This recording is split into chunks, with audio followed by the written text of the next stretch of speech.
পানীখাইটি আৰক্ষী চকীৰ ঘটনাৰ খবৰ আমি জনাই আছো কেইখনমান ফটোগ্ৰাফ আমি দেখুৱাইছো আপোনালোকে নিশ্চয় ধৰিব পাৰিছে পানীখাইটি আৰক্ষী চকীত কি এক ভয়ংকৰ পৰিৱেশৰ সৃষ্টি হ'ব পাৰে কি এক আতংকময় পৰিৱেশৰ সৃষ্টি হ'ব পাৰে কাৰণ পানীখাইটি আৰক্ষী চকীৰ ভিতৰত দেখিবলৈ পোৱা গৈছে মাটি অৰ্থাৎ পাহাৰৰ মাটি খহি দেৱাল ভাগি ঘৰৰ ভিতৰলৈ সোমাই গৈছে এই ঘটনাত কেইবাজনো আৰক্ষীৰ জোৱান কথমপিহে ৰক্ষা পৰিছে আমাক অধিক জনাব চন্দ্ৰপুৰৰ সাংবাদিক কন্দৰ্প হয় মহানগৰীৰ গাতে লাগি থকা পানীখাইটি যি আউটপোষ্ট আছে পানীখাইটি আৰক্ষী চকীৰ দাঁতি কাষতে থকা এখন পাহাৰৰ পৰা বিশাল এক মাটিৰ চপৰা খহি পৰিছে আৰু যাৰ ফলত দুখনকৈ পকী দেৱাল বাগৰি পৰিছে আৰু সেই যি স্থানত পকী দেৱাল দুখনৰ ওচৰতে আছিলে আপোনাৰ যি আৰক্ষীৰ বেটেলিয়ান পাৰ্টি শুই থকাৰ সময়তে এই দেৱাল কেইখন খহি পৰিছে আৰু এক ভয়ংকৰ পৰিস্থিতিৰ সৃষ্টি হৈছে কথামপি প্ৰাণ ৰক্ষা পৰিছে 8জনকৈ বেটেলিয়ানৰ জোৱান ইতিমধ্যে এক আতংকময় পৰিৱেশ বিৰাজ কৰিছে আৰু যিহেতু তেওঁলোকে সেই স্থানতে নিশাটো কটাই আৰু আজি দেৱাল দুখনকৈ দেৱাল ভাঙি পৰাৰ পিছত তেওঁলোক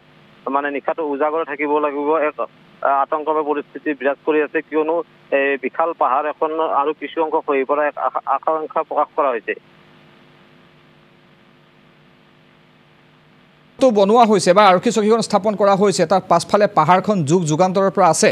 যেহেতু সময় পৰিৱৰ্তনৰ লগে লগে এতিয়া প্ৰাকৃতিকভাৱেও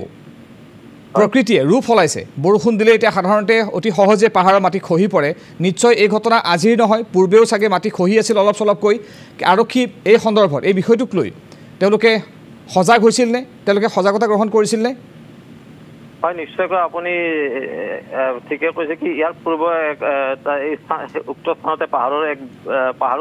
ভূমিস্খলন সংঘটিত হৈছিল আৰু সেই সময়তে আৰক্ষী চকীৰ যি জোৱানসকলৰ নিশা থকাৰ যি কথা আছিলে সেই কথাৰ দৰ্জা পৰ্যন্ত ভাঙি পৰিছিলে আৰু ইয়াৰ পিছত পুনৰ এই ঘটনা আজি সংঘটিত হৈছে যি দুদিন ধৰি হৈ থকা মুকলধাৰ বৰষুণৰ ফলত পাহাৰৰ মাটিবোৰ কোমল হৈ পৰিছিল আৰু তাৰ ফলস্বৰূপে আজি এক বৃহৎ অংশ খহি পৰাত দুখনকৈ দেৱাল ভাঙি পৰে কথামপি প্ৰাণ ৰক্ষা পৰে 8জনকৈ জোৱান কিন্তু ইয়াৰ পিছতো মহানগৰ আৰক্ষীয়ে বিশেষ সতৰ্কতাৰ ব্যৱস্থা গ্ৰহণ কৰা নাছিল অৱশ্যে এটা কথা ক'ব লাগিব যে পানীখাইটি আৰক্ষী যি স্থানত আছে তাত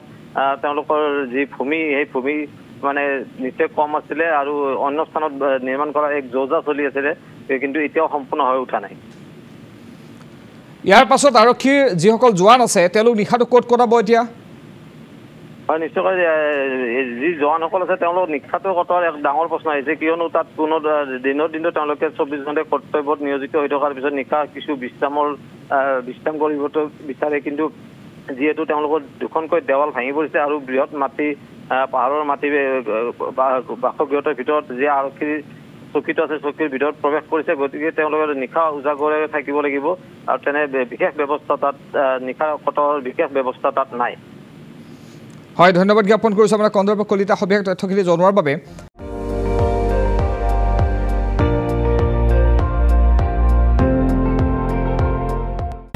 আপুনি চাই আছে ND24 সৰ্বশ্ৰেষ্ঠ নহয় সৰ্বোত্তমৰ দৌৰ